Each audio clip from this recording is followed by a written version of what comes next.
ఈరోజైతే మనము మంత్రాలయంలో అయితే ఉన్నాము. టెంపుల్ దగ్గర రాఘవేంద్ర స్వామి గారి దర్శనంతో పాటు మాంచాలమ్మ వారి దీవెనలు తీసుకొని మనమైతే ఈరోజు మంత్రాలయం నుంచి శ్రీకృష్ణుని పరమ పవిత్ర పుణ్యక్షేత్రాల్లో ఒకటైనటువంటి ఉడిపికి అయితే ట్రావెల్ అయితే చేస్తున్నాము.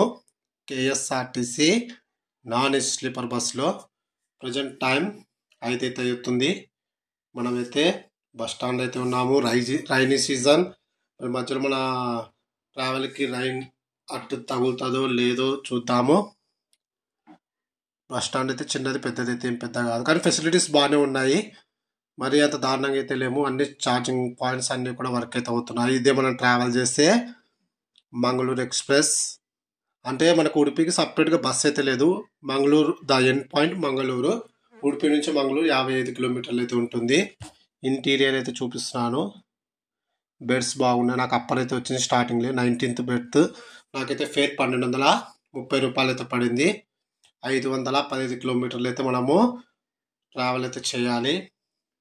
ఇలాంటి లాంగ్ జర్నీ బస్సెస్కి నాన్ ఏసీ స్లీపర్ బుక్ చేసుకోవడం బెటర్. ఎందుకంటే 1 అవర్ తర్వాత 6:30కి మనకు ఐరావత ఏసీ సీటర్ బస్ అయితే ఉంది. కానీ దాదాపుగా మనము 12 గంటలు కూర్చొని ట్రావెల్ చేయాలనుకుంటే చాలా ఇబ్బంది పడాల్సి వస్తుంది. కాబట్టి అయితే ఈ టికెట్ అయితే బుక్ అయితే చేశాను.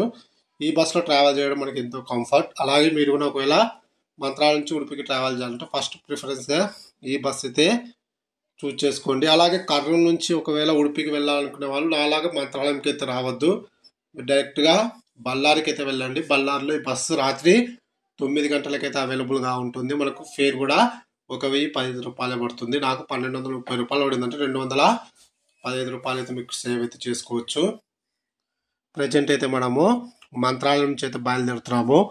ఆన్ టైంకి బస్ అయితే స్టార్ట్ అయితే అయింది. 5:30 బాయ్ బాయ్ మంత్రాలయం.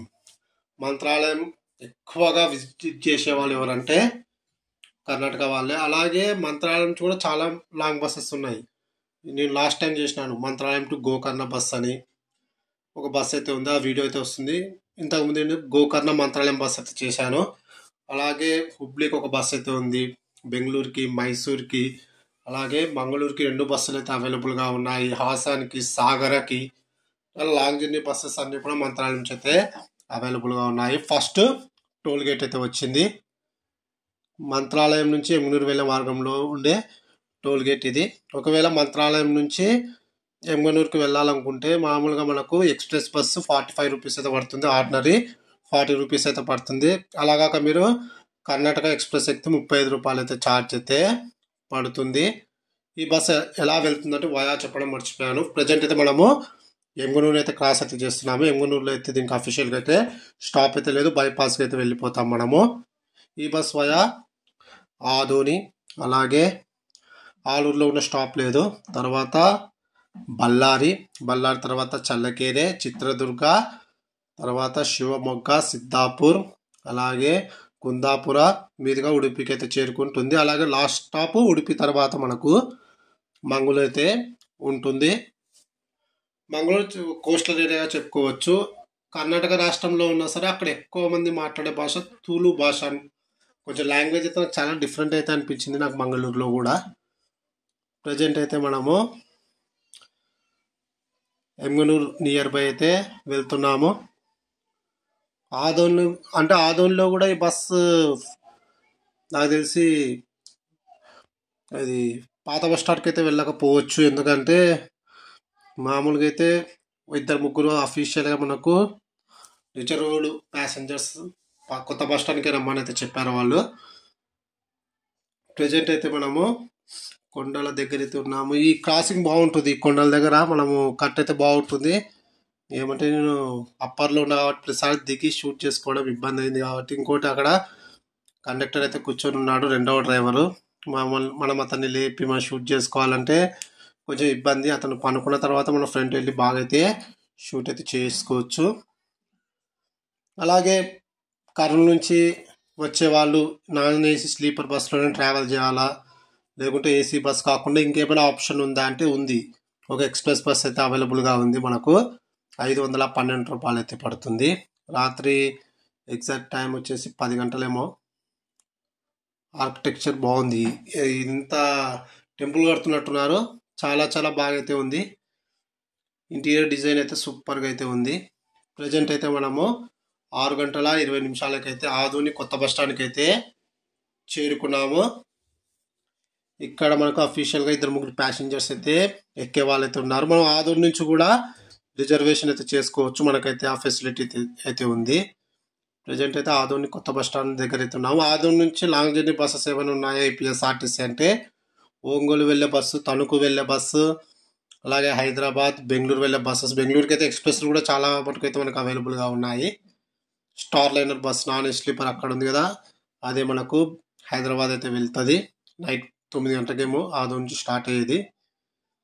హైదరాబాద్లో అయితే నాకు టైమింగ్ అయితే బాగుంది. రాత్రి 10 గంటలకైతే బయలుదేరుతుంది ఎంజీబీఎస్కి. ఆదోనికి తెల్లవారుజామున 4 గంటల 30 నిమిషాలు లేదా 5కి అయితే చేరుకోవచ్చు. 1000 రూపాయలు అయితే టికెట్ అయితే పడుతుంది. కోడిమురికి వరకు ట్రావెల్ అయితే చేసినాను. కోడిమురికి నాకు 630 రూపాయలు అయితే పడింది. ప్రజెంట్ అయితే మనము 10 నిమిషాలు బ్రేక్ అవుతుంది అనుకున్నా కానీ 5 నిమిషాలే ప్యాసింజర్స్ ఎక్కినారు. వెంటనే బస్ అయితే బయలుదేరింది. 6 గంటల 25 నిమిషాలకు మనము ఆదోని నుంచి అయితే బయలుదేరుతున్నాము. ఆదోని ప్రజెంట్ ఆదోని ఏపీ రాష్ట్రానికి సంబంధించినది. కానీ ఇంతకుముందు బళ్ళారి ఆదోనిలో బళ్ళారి ఆంధ్రాలో, ఆదోని కర్ణాటకలో అయితే ఉండేదంట. తర్వాత ఆదోనిని ఆంధ్ర వాళ్ళకి ఇచ్చేయడం, బళ్ళారి వాళ్ళు తీసుకోవడం అయితే జరిగింది. మరి ఇది ఎంతవరకు నిజమో ఎంతవరకు అబద్ధమో నాకైతే తెలియదు, కానీ ఇన్ఫర్మేషన్ అయితే ఉంది. ఒకవేళ రాంగ్ అయితే ఖచ్చితంగా కామెంట్ సెక్షన్లో అయితే తెలియజేయగలరు.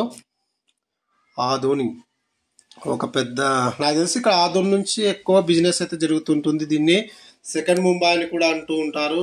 అలాగే కర్నూలు నుంచి వెళ్ళే వాళ్ళు ముంబైకి, మనం హైదరాబాద్కి సపరేట్గా వెళ్ళాల్సిన అవసరం లేదు. మీరు ఆదోనికి చేరుకుంటే ఆదోని నుంచి నెంబర్ ఆఫ్ ట్రైన్స్ అయితే అవైలబుల్గా ఉన్నాయి. లేదా కర్నూలు నుంచి గుంతకల్ చేరుకున్న మనకు నెంబర్ ఆఫ్ ట్రైన్స్ అయితే మనకు అవైలబుల్గా ఉన్నాయి ముంబైకి. అలాగే కర్నూలు ఈ మంత్రాలయం చుట్టుపక్కల చూడాల్సిన ప్రదేశాలు ఏమిటంటే పంచముఖి, అలాగే పిచ్చాలి. ఈ రెండు ప్రాంతాలు పరమ పవిత్రమైనవి. మనకు ఆటో వాళ్ళు 100 రూపాయలు ఛార్జ్ చేస్తారు తీసుకొని వెళ్ళి మళ్ళీ తీసుకొని రావడానికి అయితే. ప్రజెంట్ అయితే రైన్ అయితే సూపర్గా అయితే ఉంది. ప్రజెంట్ మనం ఆలూరుని కూడా క్రాస్ అయితే చేస్తున్నాము.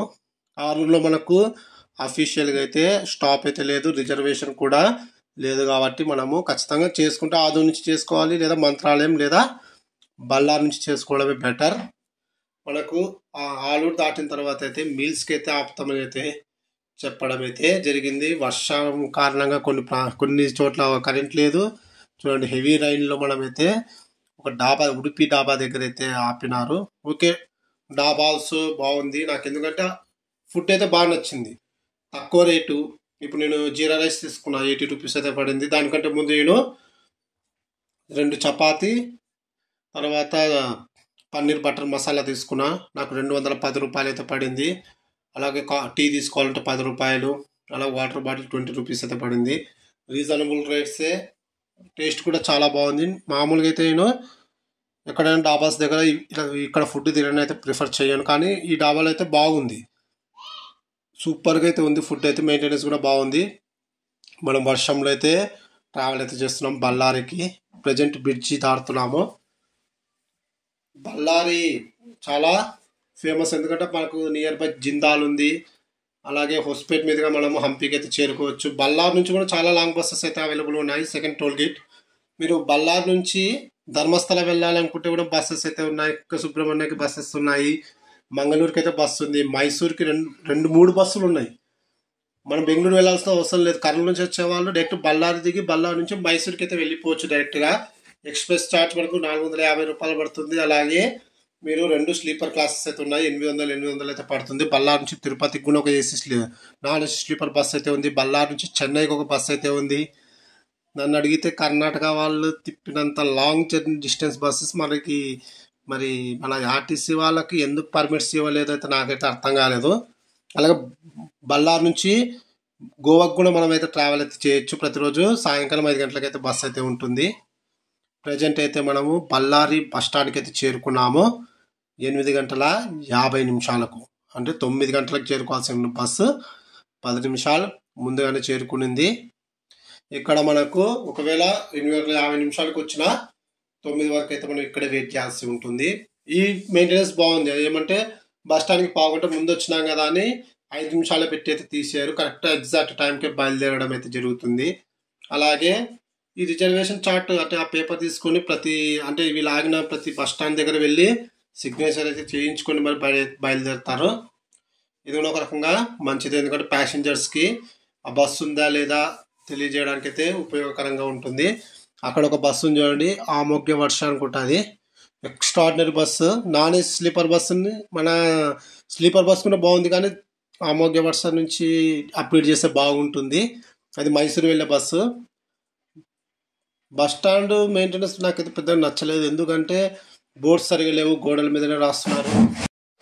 బస్ స్టాండ్ అయితే చాలా పెద్దదే, కానీ ఇక్కడ డిస్ప్లే బోర్డ్స్ ఉంటే చాలా బాగుంటుంది. మన మంగళూరు బస్ పక్కనే 9 గంటలకి మైసూరు వెళ్ళే నాన్ ఏసీ స్లీపర్ బస్ కూడా ఒకటైతే అవైలబుల్గా ఉంది. మన బస్ కంటే అదే బస్ బాగుంది కదా, న్యూ బస్ కాబట్టి. ఎగ్జాక్ట్లీ పావుగంట బ్రేక్ తర్వాత 9 గంటల 5 నిమిషాలకైతే మనము బళ్ళార్ నుంచి అయితే ట్రావెల్ అయితే చేస్తున్నాము. Next stop Challakere. ఈ చల్లకేరే, చిత్రదుర్గ, శివమొగ్గ ఇవన్నీ కూడా నైట్ జర్నీనే. మ్యాక్సిమం నేను మేలుకొని నుండి షూట్ చేయడానికి అయితే ట్రై అయితే చేస్తాను. శివమొగ్గ వరకు మ్యాక్సిమం అయితే మేలుకుంటా, తర్వాత 3 అవర్స్ పండుకుంటా, తర్వాత డైరెక్ట్గా ఉడిపిలోనే మీట్ కావచ్చు అనుకుంటున్నా. మేబీ నిద్ర రాకపోతే నేను షూట్ అయితే చేస్తాను. ఉడిపి శ్రీకృష్ణుని యొక్క టెంపుల్. అలాగే అక్కడ మనకు దర్శనానికి ఎంత టైం పడుతుందంటే మ్యాక్సిమం మనకు ఎర్లీ మార్నింగ్ వెళ్తే హాఫ్ అన్ అవర్లో అయిపోతుంది. 8కి అలా వెళ్ళినామంటే 9 గంటలకు ఒక పూజ ఉంటుందంట, తర్వాత అయితే వెళ్తుంది. పెద్ద రష్ అయితే ఉండదు. ఇంకోటి ఇప్పుడు మనం వెళ్ళేది వర్షాకాలంలో కాబట్టి పెద్దగా రష్ అయితే ఉండదని అనుకుంటున్నాను. అలాగే దానికి సంబంధించిన టూర్ బ్లాగ్ నేను ఇంకొక ఛానల్ అయితే స్టార్ట్ చేయాలనుకుంటున్నాను, ఎలా చేరుకోవాలనేది అనే కాన్సెప్ట్ మీద. హెవీ రైన్ అయితే చాలా ఎక్కువ ఉంది, బట్ స్పీడ్ కూడా తగ్గడం లేదు, బాగానే వెళ్తున్నాడు. మొత్తం చూడండి చిత్తడిగా ఉంది అంతా, రోడ్స్ అన్నీ కూడా చాలా చిత్తడిగా ఉంది. కానీ పోయినసారితో పోలిస్తే ఈసారి వర్షాలు బాగా పడితేనే మనకు నీటి సమస్య అనేది పెద్దగా ఉండకపోవచ్చు అని అనుకుంటున్నాను. ఇది ఏం బ్రిడ్జ్, నైట్ పూట షూట్ చేసినా కూడా పెద్దగా మనకు ఎక్స్ప్లోర్ చేయడానికి అయితే ఏముండదు, ఒక రోడ్ తప్ప. మనం ఫ్రంట్లో వెళ్ళి షూట్ చేసుకుందాము, డ్రైవర్ కూడా లేడు, అది ఇంకో డ్రైవర్ వెళ్ళి పనుకున్నాడు. ప్రజెంట్ అయితే మనము చేంజింగ్లో అయితే ఉన్నాము, అలా లారీని చేంజ్ చేస్తామో లేదో చెక్ చేయాలి. తర్వాత మనకు ఉడిపి నుంచి నియరెస్ట్ ప్లేసెస్ ఏమైనా ఉన్నాయా అంటే నియరెస్ట్ ప్లేస్ 55 కిలోమీటర్లకు మంగళూరు అయితే ఉంది. అలాగే మురుడేశ్వర్ వెళ్ళొచ్చు, గోకర్ణ వెళ్ళొచ్చు, కార్వాల్ వెళ్ళొచ్చు, పనాజీ, ఇవన్నీ కూడా మనకు పక్కనే లొకేటెడ్ అయిన ఏరియాస్. తర్వాత ఉడిపిలో మనకు బస్ స్టాండ్ 2 బస్ స్టాండ్స్ అయితే ఉంటాయి. మీరు ఒకవేళ ఉడిపి న్యూ బస్ స్టాండ్కి చేరుకొని మీరు మళ్ళీ టెంపుల్ వెళ్ళాలంటే కొంచెం డిస్టెన్స్ అయితే ఎక్కువ ఉంటుంది, 1.7 కిలోమీటర్లు అయితే ఉంటుంది. ఓల్డ్ బస్ స్టాండ్ దగ్గర దిగినారంటే మీకు లోకల్ బస్సెస్తో పాటు టెంపుల్ జస్ట్ 600 మీటర్సే వాకబుల్ డిస్టెన్స్ అయితే ఉంటుంది. ఎవరో బైక్ అయితే సూపర్గా నడుపుతున్నాడు, వెనక నుంచి మళ్ళీ చెక్ చేస్తున్నాడు, మనం క్రాస్ చేస్తున్నాము, వాడు క్రాస్ చేస్తున్నాడు. మొత్తానికి అయితే చేంజింగ్ అయితే చాలా అయితే బాగుంది. నెక్స్ట్ మనము డైరెక్ట్గా చల్లకర్రలో అయితే మీట్ అవుదాము.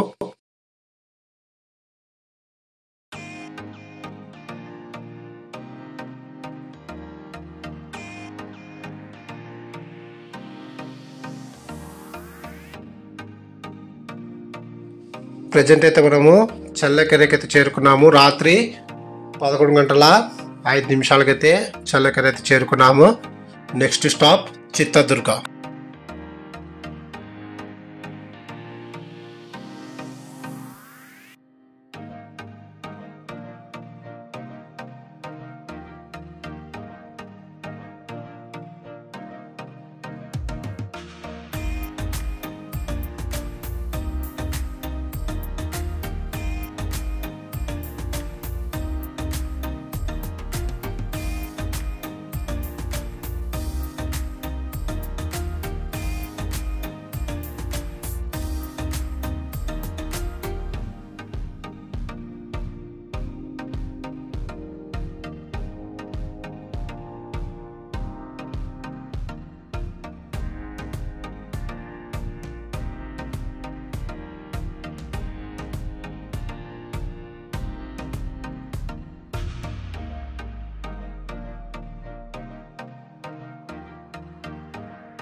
రాత్రి 11:45 మనము చిత్రదుర్గ బస్ స్టాండ్కి అయితే చేరుకున్నాము. బస్ స్టాండ్ పెద్దదే కానీ పైన రేకులు, ఎండాకాలం బాగా సినిమా చూపిస్తుంది అనుకుంటా అక్కడ కింద కూర్చుంటే. ఇక్కడ మనకు ఒక 5 నిమిషాలు అయితే స్టాప్ అయితే ఉంది. పక్కన ఇది ఐరావత క్లాస్ అనుకుంటా బస్సు. 5 నిమిషాల బ్రేక్ తర్వాత మనము 11:50 మనము చిత్రదుర్గ నుంచి అయితే బయలుదేరుతున్నాము. Next stop Shivamogga.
అర్ధరాత్రి 1:55 మనము శివమొగ్గకి అయితే చేరుకున్నాము.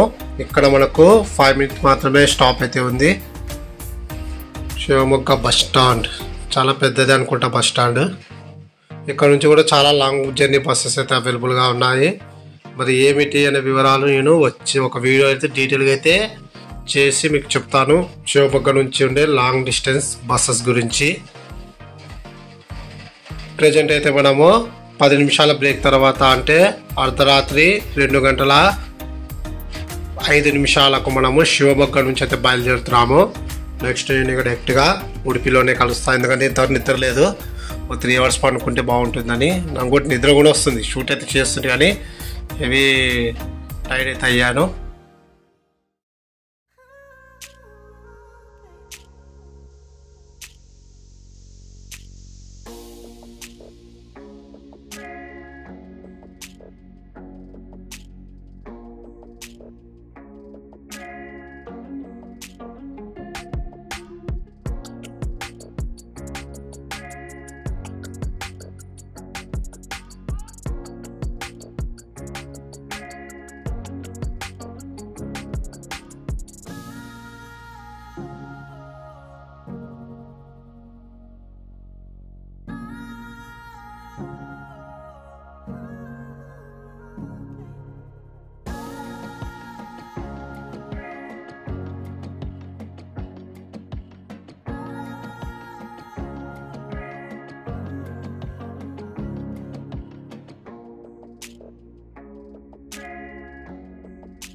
6 గంటల 20 నిమిషాలకైతే మనం ఉడిపి బస్ స్టాండ్కి అయితే చేరుకున్నాము. 10 నిమిషాలు ముందుగానే చేరుకున్నాము. అలాగే బస్సు ఓవరాల్గా జర్నీ అయితే బాగుంది. చార్జెస్ వర్క్ అయితే చేస్తున్నాయి. స్పీడ్ మెయింటెనెన్స్ బాగుంది. ఏమంటే వర్షం కొంచెం డిస్టర్బెన్స్ కలిగించినా కూడా జర్నీ అయితే సూపర్గా అయితే ఉంది.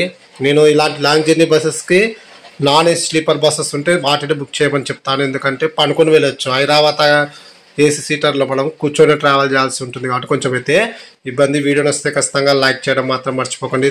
Thanks for watching my video.